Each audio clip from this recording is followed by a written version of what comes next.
Hello friends, Sean here, and we're going to take a look at White Warlord by Joe Deaver from about 1986.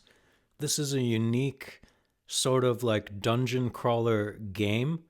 It's a game book. Why are we taking a look at this? Well, lately I've been wanting to create my own adventure game book, and I've had an idea for how to create one, but I've never done something like that. So what I've been doing is buying up every kind of similar adventure game book that I can find. And so this is as OG as it gets, 1986.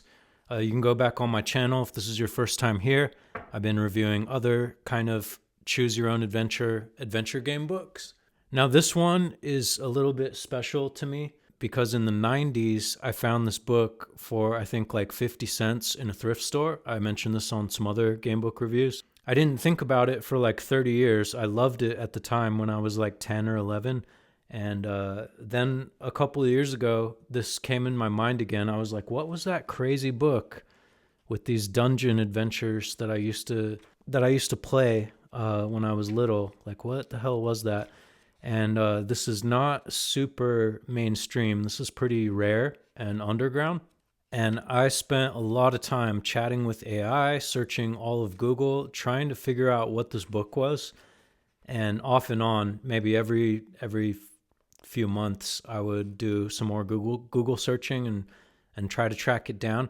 And I eventually got onto the Lone Wolf, you see, from the co-creator of the award-winning Lone Wolf series. So I found that one, and I thought, man, this is so similar to the one that I remember, and it must be the same guy. And eventually that led me on the right course. Actually, deep research with Gemini helped me. And it took about a year, and I figured out that it was Combat Heroes by Joe Deaver. And I think there's only 4 books in this edition. Now they come in sets. This one has a companion book, so it's like White Warlord and Black Baron. And it's like a combat book. And so if you got the White Warlord book, you play as the White Warlord, and if you get the Black Baron book, you play as the Black Baron, and you're basically pitted in a dungeon maze against each other, and it's full of traps. So there's the Black Baron. You might turn a corner, and you end up face to face with him. So then there's all these possibilities you could do. You can try to attack, or in this case, retreat. And then some other numbers. So there's like a system of combat where you decide what you want to do. Do you want to retreat? Do you want to attack? And that's the 2-player game. And the book just guides you through what happens. And then in some cases, if you need extra text descriptions, then you flip to the back of the book and there's various text descriptions about what transpires. And then it tells you like what page to go to next. But mostly it's visual, and this is what attracted me to the book when I was little, was this interesting art. Like, it makes you feel like you're reading like a medieval spell book when you look at this because of these embellishments and borders and art style, and that's clearly intentional, and I really enjoyed that as a kid. It's a 2-player game, but there's 2 games in one because I think they anticipated, well, you don't always have friends around. So they made 2 games in one. You can play the solo game, which it sets you up with a little bit different of an intro story here in the beginning and for the solo game.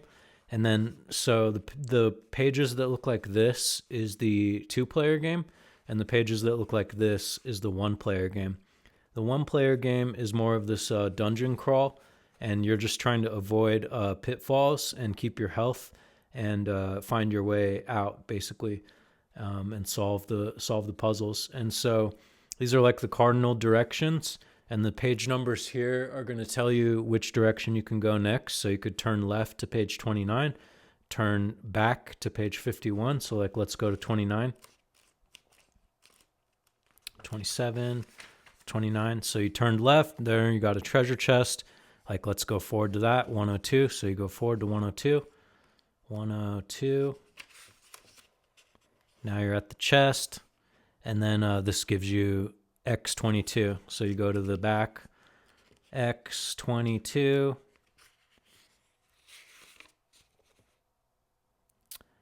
Screwed onto the top of the chest is a brass plaque inscribed with a message. A very plain and simple key unlocks the treasure inside of me. So you would have to have the key in order to proceed and open that chest. So that's what this thing is. It essentially, if you grew up in the 80s or 90s, you would have played, if you were into computer games, you would have played your share of point and click games. And one thing that got me so interested in this is I'm a programmer. I've programmed games myself, and I've played a lot of games when I was growing up. And what I find interesting about this is that the game contained within this print book is non-different from a point-and-click adventure game if it was built in software.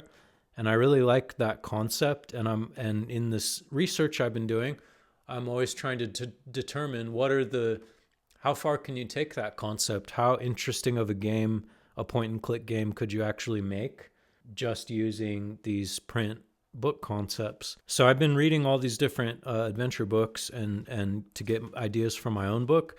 And if you smash the subscribe and come back very soon, I almost have the demo ready. I'm going to share with you the game that I'm creating that's influenced by this stuff, and you'll be able to try the demo yourself and tell me what you think about the demo. But my project is heavily inspired by this book especially. So now let's get into the review. So what's funny about this is in the 80s, how does it stand up to like the adventure books and dungeons shit, the adventure books and kind of games, tabletop games of today? I think you would find, from a perspective of today, I think you would find that this is so cliche. It's just like on the nose cliche of like Dungeons and Dragons kind of nerd stuff, and that you're stuck in a dungeon, and how simple it is, just these simple corridors that are barely bigger than a person, and the language, the visual language of the imagery and the visual language of the intro story that it sets you up with, and the title of the thing, and the whole everything about it. Combat Heroes.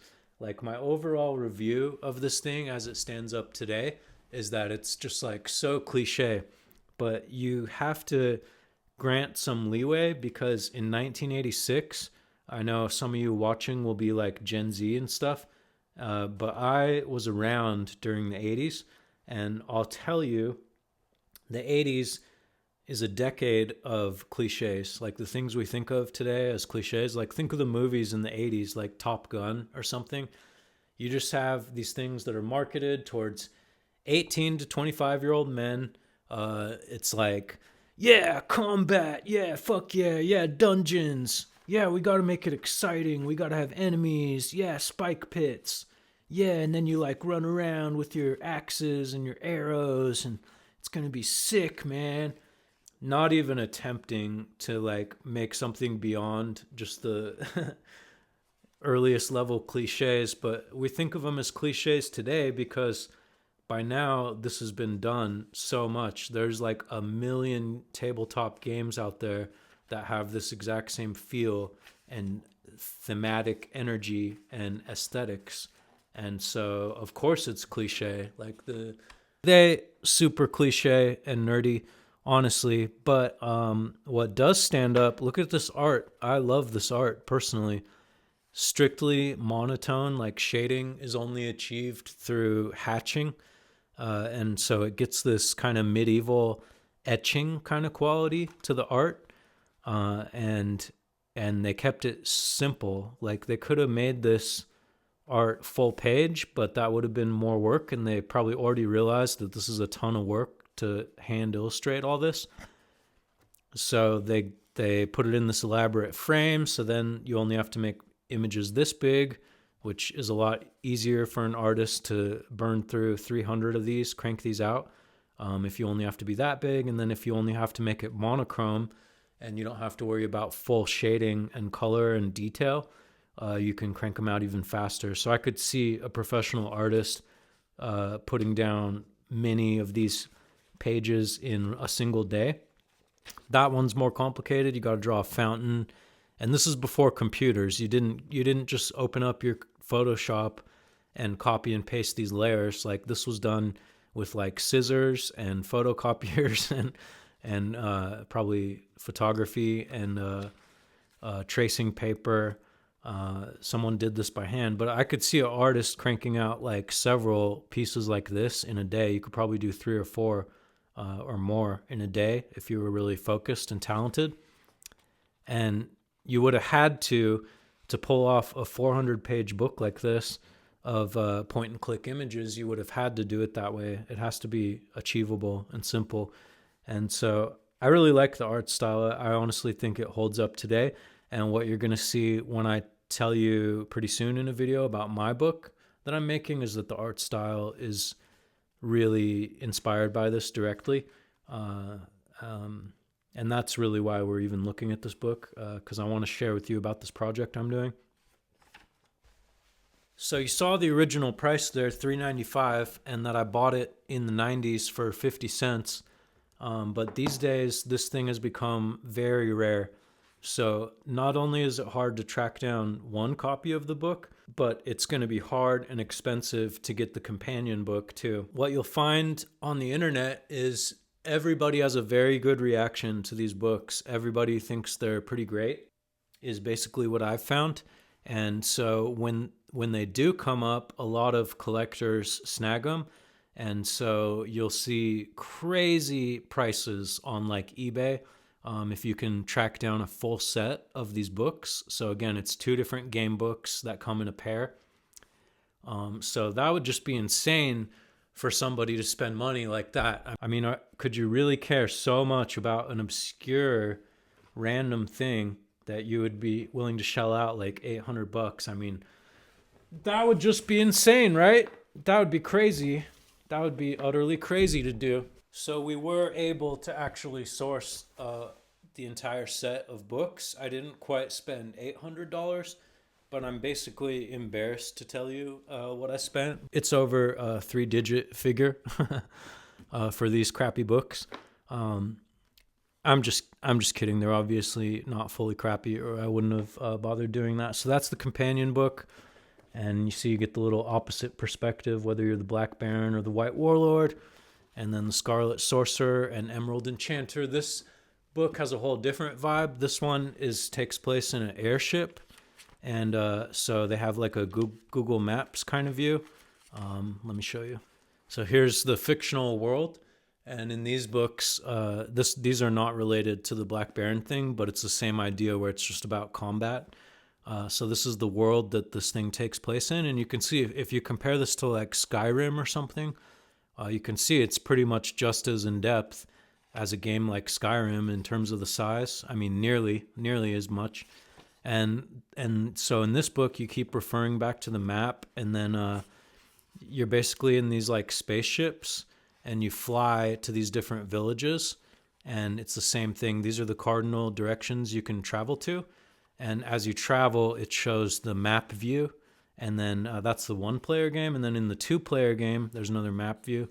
And then, so like if you want to land and go check out this church, you go to X6 in the back. And it's the same kind of thing. It'll tell you stories about what happens next.